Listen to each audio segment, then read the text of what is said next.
the historical implications of this series. The Warriors, we know they're trying to win their 4th title in this little era here. But the Celtics are trying to win their 18th NBA championship all time, and that might be significant to the gentleman seated to our right.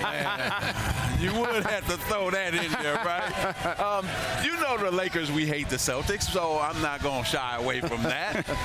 But you know what? I think both franchises are chasing history like you talked about in different ways, and that's what makes this series so intriguing and so great, is because Steph wants to join, you know, in that 4 championship. He wants to get up there with the other individuals who have 4 NBA championships. The Celtics, of course, want to be the #1 franchise again with the most NBA championships, and that's why it's so great. And I think that's why America is going to fall in love with this series, because it's going to be awesome. For me, what hits me, Magic, fella, and the rest of you guys, is this.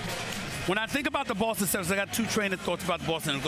When I think about Boston, I'm thinking about the fact that if this team wins the championship, how it just continues to elevate what we witnessed in the Eastern Conference this year. Yeah. You know Brooklyn's coming back. You know Milwaukee's going to be there. You know Philadelphia's going to be nothing to sneeze at with Embiid. And if they learn how to win, then obviously Chris Middleton will be coming back to Milwaukee, and so we'll see something special. Remember how epic that series was between Boston and Milwaukee. If Golden State wins, they're the Goliath everyone is shooting for, and that makes basketball that much better. I'm a New York Yankees fan and unapologetic about it. When you're that giant and everybody's shooting for you, everybody's gunning for you, that makes it even better.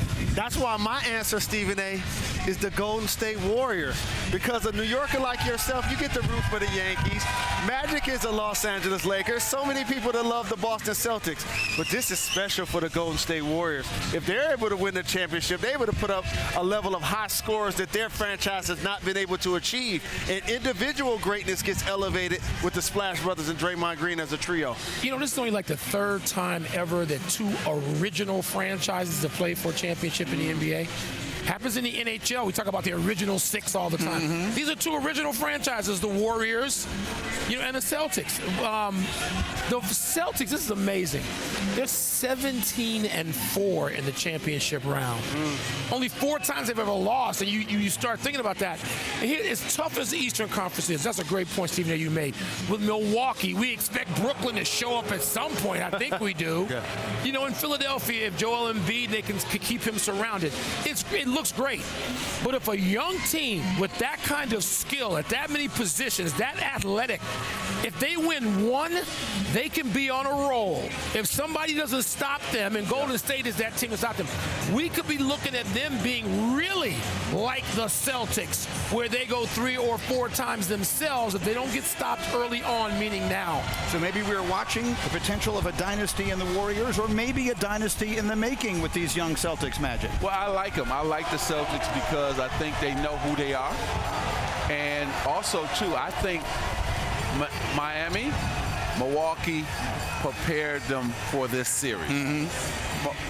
I think Miami Heat really prepared them. They had shooters on the perimeter they had to worry about. So sometimes a team can prepare you for the next team. And I think Miami has done that for the Celtics. Thank you for watching ESPN on YouTube. For live streaming sports and premium content, subscribe to ESPN+.